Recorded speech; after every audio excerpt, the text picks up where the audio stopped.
What's going on, everyone? So the Los Angeles Lakers are going to be much better offensively this upcoming season. You're already seeing just the strides and improvement in the offense between Darvin Ham and JJ Redick. Guys struggled to hit shots, but that doesn't take away from what was actually done on the basketball court. Like Austin Reeves struggled mightily early on, D'Lo, Rui, like all these guys struggled mightily early in the game to shoot. I mean, the first action that we saw in the opening sequence of that game was right out of Dan Hurley's playbook, in which it led to an open three for Rui Hachimura that he missed, unfortunately. But those are the kind of things. And then you saw different actions even stacked on top of each other. It's great to see actual ball movement, player movement, right? They're taking pages out of Denver, Golden State, Sacramento, right? Like all of these teams that have had offensive success, you're seeing a little bit of all these different pieces, right? And that, I believe, is going to continue to prove when you have LeBron James and Anthony Davis and their ability to create and the attention that they draw. You're going to get a lot of really good quality looks. We got a lot of really good quality looks in yesterday's first preseason game, and we didn't have LeBron James and Anthony Davis. It's only going to get easier when you have those two guys to create. Again, guys just really weren't hitting shots, and I do think that will continue. Reeves kind of, he knocked down was two straight, because I think he started like 0-3 from three, and then knocked down like two straight, and then finished 2-5 from three. But, he had his struggles early on. Most of his points came, he was like 2-9 total from the field. Most of his points came from the foul line, right? Shooting free throws, which is good, right? I've talked about one of my big issues with Reeves last season was he just settled too much. Rather than being aggressive, getting to the teeth of the defense, creating contact, getting to the foul line, right, he would just settle, and then all of a sudden you look up and he's just like, 2 of 11 and gave you 4 points. And you're just like, come on, dude. But my concern still lies in the defense. Because you saw, once again, when we can't score and guys can't hit shots, you look up and you're down 20, right? Because we just don't have the defense stoppers. Now, obviously, Jared Vanderbilt was out. Anthony Davis was out. You're talking about your two best defense players. That's obviously a concern. But Jared Vanderbilt is not going to be in the starting unit unless, things change. As far as we know right now, Rui is still going to be in the starting unit. So you have Rui, D'Lo, and Austin Reeves, 3 guys that you saw are not great defensively. Now, Austin Reeves was good. He had some great defensive sequences, but possession after possession after possession after possession, very different. Again, he was good, right? He was trying, he was getting active, he was active on the defense side. That's what you want, right? I've talked heavily about it. Reeves is not going to be Jared Vanderbilt defensively, but can he be serviceable? Can he be active? Can he be good enough to at least kind of disrupt a little bit? And then have a guy like Anthony Davis and ideally Jared Vanderbilt. Also, Austin Reeves usually has the responsibility of defending the best player on the other team. But all the great, good defense that you saw came from our guys on the bench. Gabe Vincent was very good defensively. Even Bronny James was very good defensively. Offensively, he really struggled. But defensively, man, if you just need, at the end of the game, say Gabe Vincent and a couple guys are out, and it's like, man, we need to get a stop here. I don't hate the idea of just throwing Bronny in there and just telling him, hey, stick to that guy. But you saw that Max Christie was very good defensively. Jalen Hood-Schifino, with his size and length, was also good defensively, getting after it defensively. There was a sequence where you had, I think it was Gabe Vincent, Max Christie, I think it was Jalen Hood-Schifino, Austin Reeves, and they ended up creating back-to-back turnovers because they were just active on the defensive side. And they were switching things and just, closing out, causing the defense to switch. They had sequences where they were very good defensively. Where you're just this, here we go. This is the defense we need. Add in Anthony Davis. Whoo, good luck scoring, baby. But again, a lot of those guys were guys that how many minutes is Jalen Hood-Schifino getting? Right? Gabe Vincent is coming off the bench. How many minutes? He's 20, 25 minutes a game. Max Christie, same thing.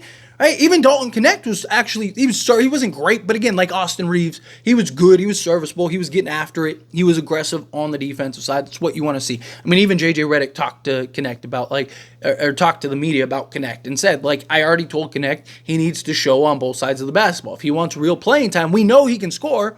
We know he can shoot. We know what he can do in that regard, but if he wants actual real rotation minutes and significant minutes, then he's got to be able to defend also. So, we need to see that level of consistency. But again, it's not in the starting unit, right? Like, it's not in the guys that are probably going to play 30 to 35 minutes a game, right? All the other guys are probably playing, 20 minutes, if that, on a regular basis. Right? So that's my concern. So either at some point, D'Lo and Rui need to get better defensively, right? D'Lo was at least getting after it, but again, he's just not a good defense player. He just doesn't have the foot speed. And then you add in the combination of D'Lo, Rui, and Austin Reeves. It's a disaster. I mean, they shot like 68% from the field, like in that like first quarter and a half. Is that good, right? Like the Lakers' defense is a bit of a concern. Now, again, what does it look like with Jared Vanderbilt, Anthony Davis?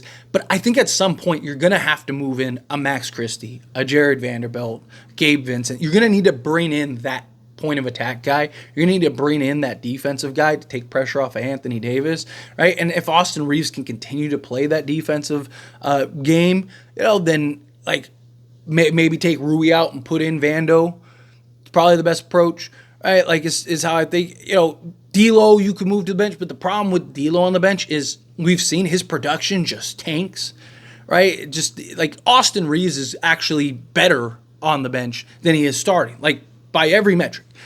But he's actually, if he plays defense the way that we saw, then you kind of need him in the unit, unless you're going with like Gabe Vincent or, Max Christie or Gabe Vincent in the starting unit, then moving D'Lo to the 2 or keeping him at the point, going with something like that. But I don't know if they'll do that.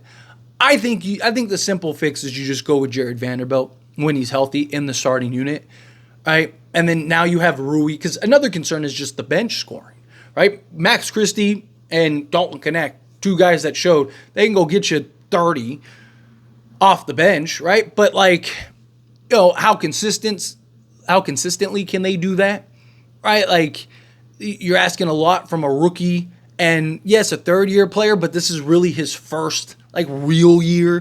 This is the first year he's actually going to get real opportunity.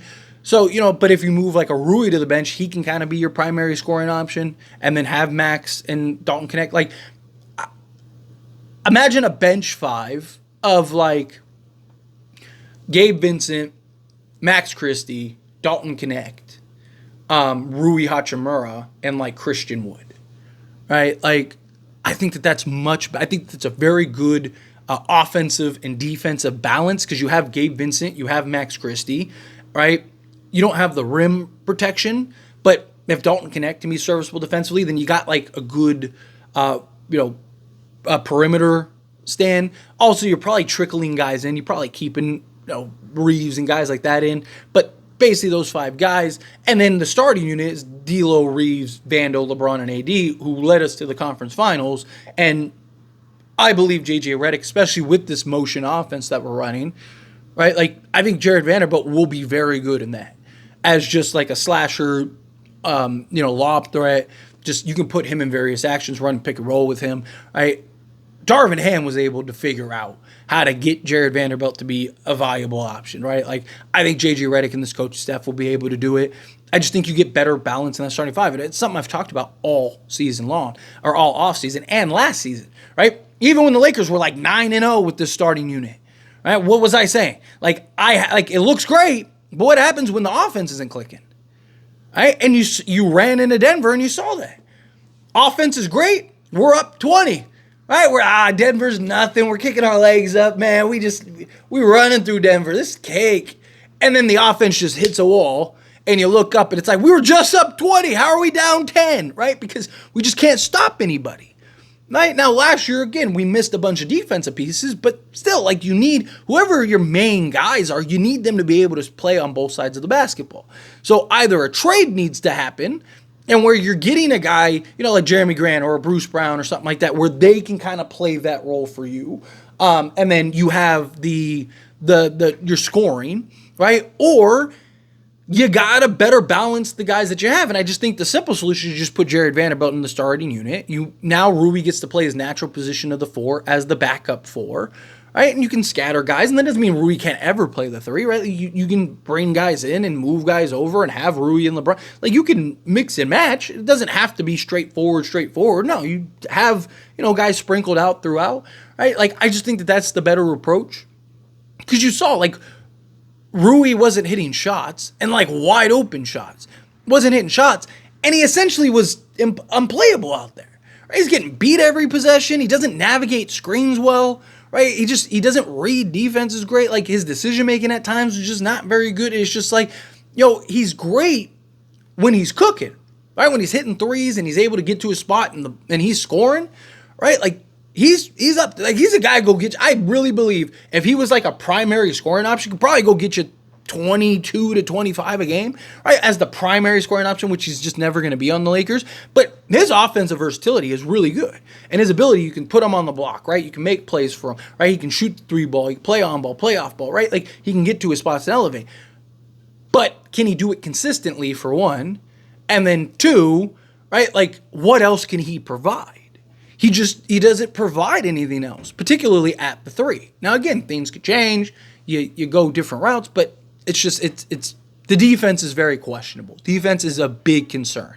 But anyway, as always, this is a discussion, and I pass a question on to you. Let me know your thoughts and opinions down in the comments below. What do you think? How do you feel? What are your thoughts? Do you agree with me? Do you think, like, the offense is going to be great? Like, again, I think the Lakers are a top 3 to 5 offense at worst.